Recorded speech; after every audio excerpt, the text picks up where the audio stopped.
Prairie monk, and we're looking at a gravel pit where glacial till has been removed. The cedar trees in the background are on the normal level. The sign in the middle is about 8 feet lower. So we're looking at a disturbed roadside with some weeds. This is a parsnip, and they're where there's disturbance. But the prairie itself, you'll see in the background, there's some hemlock, and you have to know that where we are in the front is disturbed, in the background it's a gravel pit. There are open spaces. It will take years for this to regrow. This is almost like going back 10,000 years and you're regrowing a prairie. And we're taking seed from plants that are on a remnant prairie and they're starting to grow. You see the open space, you can see the gravel sometimes. In this case, the plants started to generate their own organic matter. This is a dock. It had very deep roots, and it's very elegant in its own expression at the present time. It's tiny. And here's a compass plant that has other plants around it starting to use the accumulated organic matter.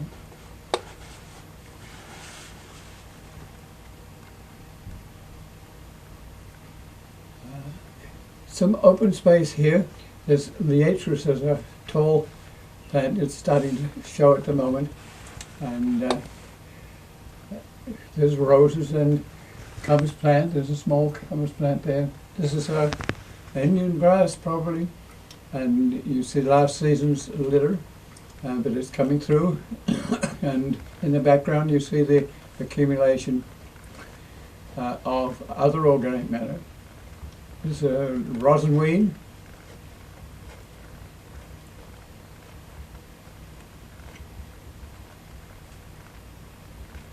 There's a little order in this area, so you see some wash on one side. On the right-hand side, you'll see a purple coneflower. The leaves are just showing. And the one in the foreground on the left is probably liatris.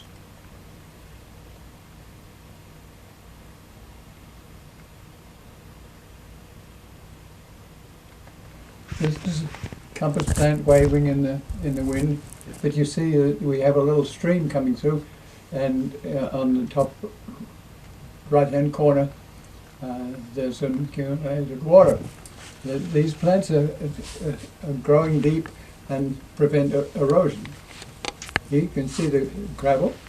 There's a dock right in the middle of the gravel, and the stone that's sitting there may have striations from being under a glacier and moving past. Here we have a cedar tree that doesn't belong, and we have to remove that cedar tree because it has seeds that birds like, and birds can move your cedar tree around where you don't want it. There's a dock on the right hand side. And again, we're in that little stream, but this is the sort of gravel that is good for road pack. And it's moved to improve roads very early. This prairie that you're looking at is probably 70 years old already. Some of its plants are coming back from surrounding territories that were not mined for gravel.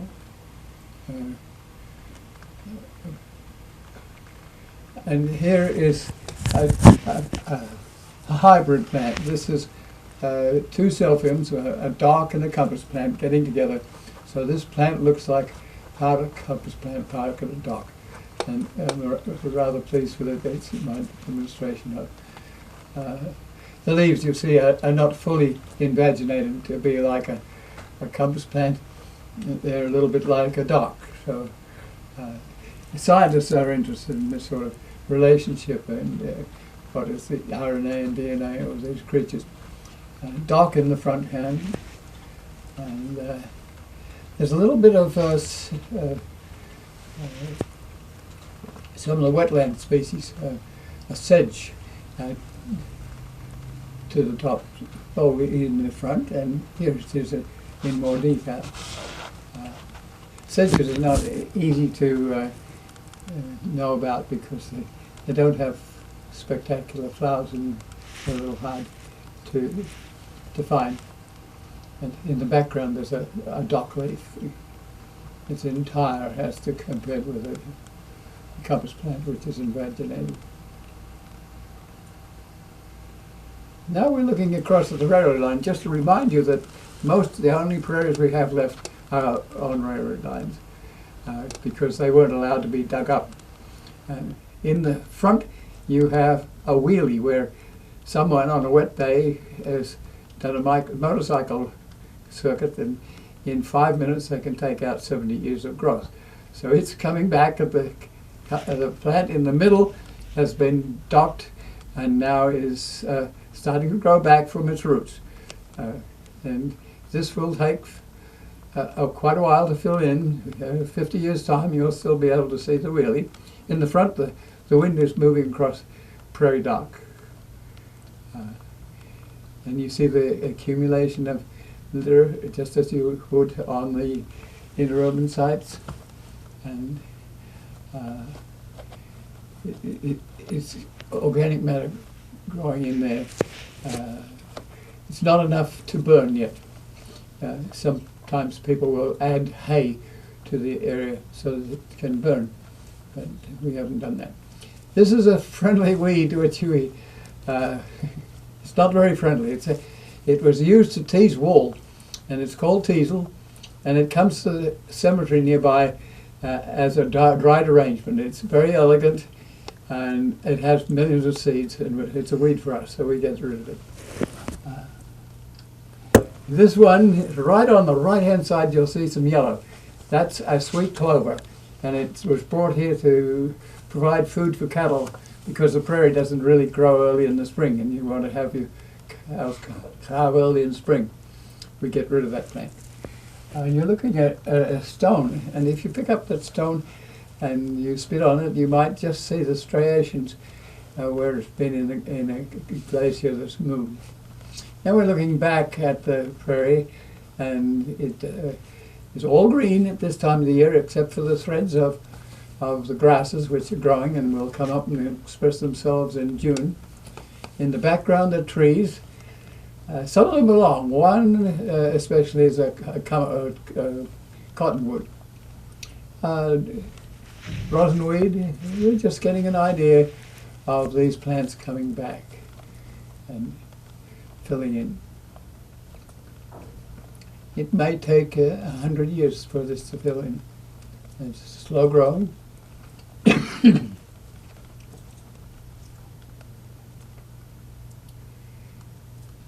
Again, we're looking at regrowth succession. You can almost see a line where a truck has made a place for organic matter to accumulate, so you can see the lines of how this plot was used and sometimes abused.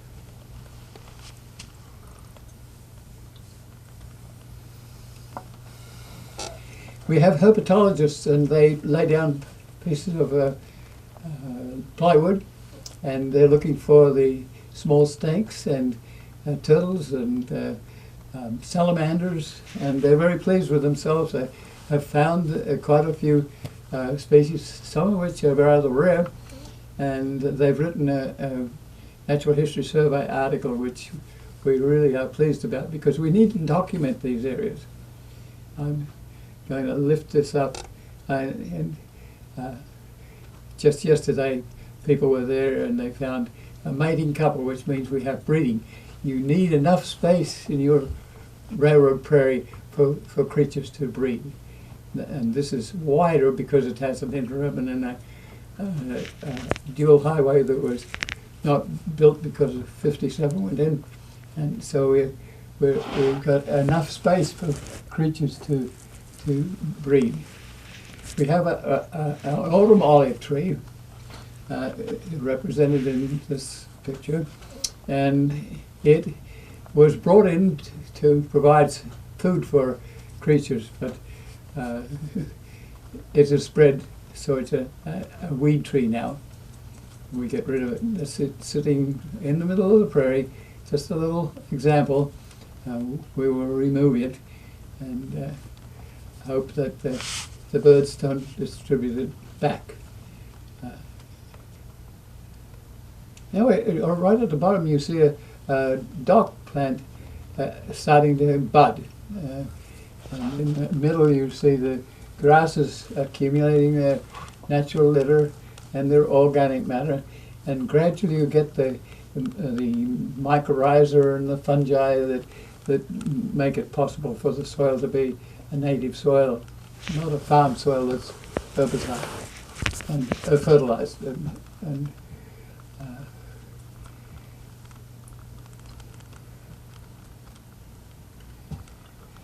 this is a prairie rose beginning to flower now, and it's near a Torrescandia, and it's surviving well. The roses are fairly tough. Oh, that is a strawberry. Strawberries were common. This is teasel. We're doing a field trip and we're encountering a teasel. And it has lots of leaves that deny the prairie its light. And it grows tall, 8 feet tall, and it's very, very fecund. It breeds, and you have to be constantly removing it. This is prickly lettuce, which when young you could eat, but at this stage it's going to be kind of bitter. It's mixed up with some ragweed, which is native but is kind of weedy. This is the elements of cordgrass. Cordgrass, if you grow it from seed, takes 10 years to grow. If you grow it from clones, so we use clones to transmit it. The elegance of that, the nature of the plant is interesting. Sometimes I'll sit people in a prairie like that so they can see how the sound is affected. In this case, you can see we've taken down a tree some years ago, and the grasses, the threads of grasses are there, and they will provide fuel matrices. Now we're looking at the railroad line again, and just to remind you that this is the only place where there's a remnant prairie. So between the railroad, which is you see in the background, is an interurban line, and that's where there's accumulation of plants over the years, and it's not only plants, but it's the butterflies and the birds and the bees. Yesterday I was there watching swallowtail butterflies doing a dance, which it's like a mating dance. The tree in the background will eventually be removed.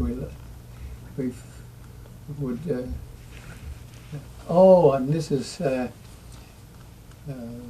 needlegrass, and it has a horrendous awn that is able to screw into the hide of a deer. It has an ability to work its way into an animal. So if you kill an animal, you'll sometimes see these seeds. We don't usually put it in an urban mix of seed because it will get into dogs' eyes and into cattle's eyes. But it's very elegant in the way it looks. So if you're in a prairie, look for the character of the prairie.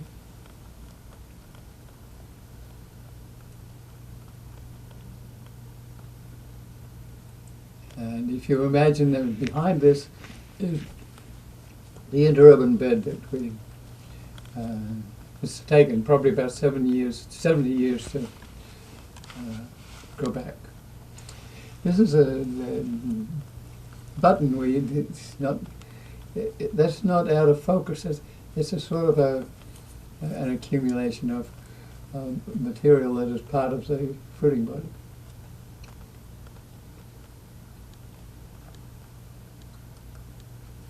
Now we're looking at another piece of land which is next to us, which hasn't been used for agriculture for a long time.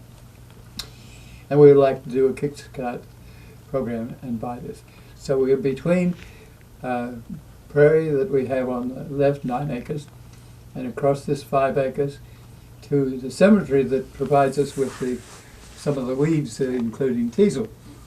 And the cemetery has bought 6 acres of this land for reserve graves, and we would like to buy 5 acres there. It's a rather wonderful site.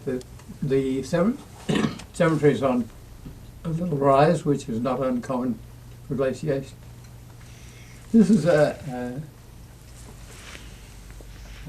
milkweed, which everyone is growing for monarch butterflies.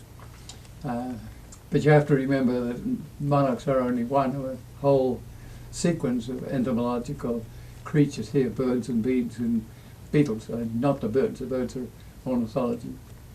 This is Dave Monk, your prairie monk.